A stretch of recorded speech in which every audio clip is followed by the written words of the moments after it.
Ever wonder how people make double crust pies like apple pie or cherry pie?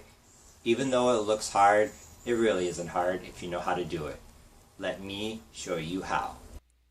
If you're making your own crust, I recommend making two individual crusts instead of doubling the recipe for a single crust. That way, you don't have to worry about dividing up a huge ball of dough and possibly not having enough for either the top or the bottom. But if you're using a store-bought crust, you don't have to worry about that. However, nothing beats homemade, so if you've never made a pie crust before, be sure to check out my video on how to make the quickest, easiest, and tastiest pie crust ever. Although it is possible to roll out a pie crust on the counter, rolling it out between two pieces of wax or parchment paper, or between two pieces of plastic, or even between two plastic produce bags will make your life a lot easier. Not only will cleanup be a lot easier, but it will also allow you to easily pick up and transfer the pie crust, something that will be very important later on. As I explained in my other video, once you're done rolling out the crust, peel off one of the pieces of wax paper. Then put an empty pie plate upside down over the pie crust, and then put one hand on the pie plate and put the other hand underneath the pie crust. In one swift motion, use your bottom hand to flip the pie plate right side up and use your top hand to steady the pie plate. Once the crust is in position, you're going to have to trim it. However, don't trim it as aggressively as if you're making a single crust pie like a pecan pie or a pumpkin pie.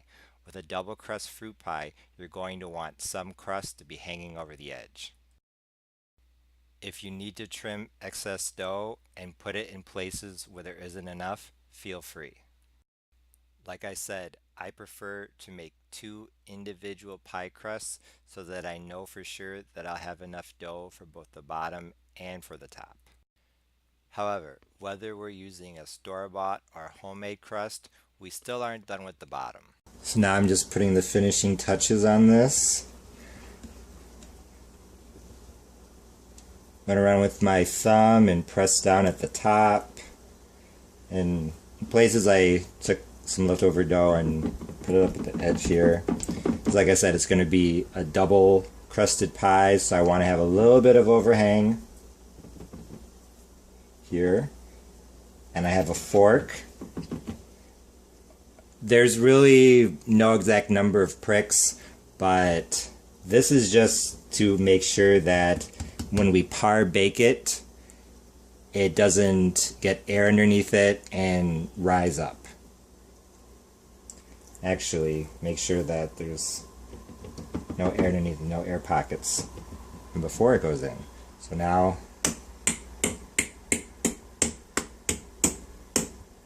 the bottom and then a few along the sides. There we go. Why are we par baking it? I'm par baking it because I don't want the bottom to be soggy. There are a lot of ways to avoid a soggy double crusted fruit pie. I've heard of people putting graham crackers at the bottom, some sort of nut or something. And you know, some people, they don't par bake their pie crust the bottom at all, and it's fine, so I don't know. But I've done this, I always par bake mine, and I've never had a problem. So now that this is the way I want it to look, it's pricked, and there's some overhang. Once the oven preheats to 350, I will put it in for 5 minutes, and then I will bring you back. So I just took the bottom crust out of the oven, par baked for 5 minutes. It's not completely done, but it's enough so that the bottom won't be soggy. You may be wondering whether or not you should cook the filling before adding it to the pie shell. Honestly, I've done it both ways, and if you're worried about the pie being runny and you're not that experienced with thickeners, go ahead and cook it down a bit. However, I always recommend following the recipe. For this apple pie and for the cherry pie upon which this video is based, I did not pre-cook the filling. Like I said, I've done it both ways, and my preference is for not pre-cooking the filling, but it's a matter of debate for another video. I always recommend following the recipe. After your filling is in the shell, next comes the hardest part of all, putting on the top. Peel off the top layer of wax paper, then use both hands to very quickly flip it on top. Bring it off to the side like here, and straight on top like that.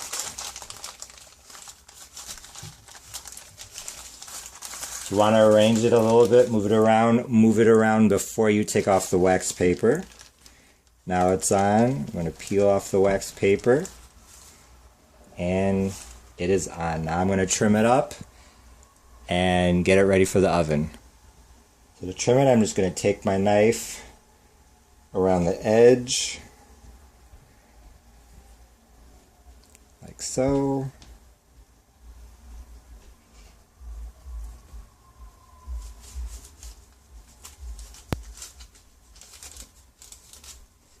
All the crust that's hanging over, that is what I am removing at this point. And see how at the bottom there's some that's hanging over a little bit, or that's at least on the lip, I guess you'd say. I'm going to press the top crust down onto the little bit of par-baked crust at the bottom.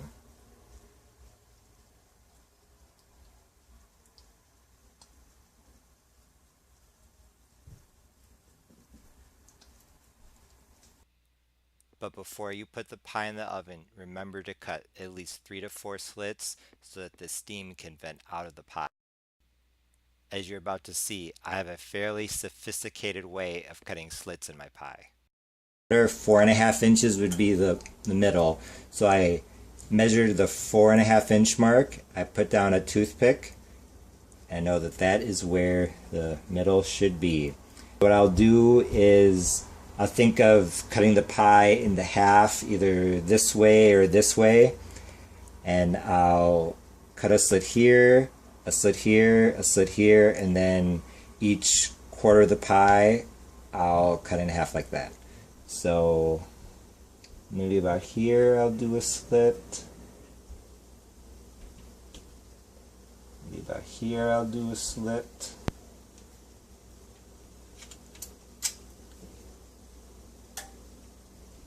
Here I'll do a slit. Do they have to be perfectly aligned? No, they do not. Do not feel obligated to do this, but I like to do it. If the juice doesn't come through all of them, that's okay. I'm just making sure that these are open. And now the pie is ready for the oven. Thanks for watching. If you like this video, please be sure to like, share, comment, and subscribe. Bye.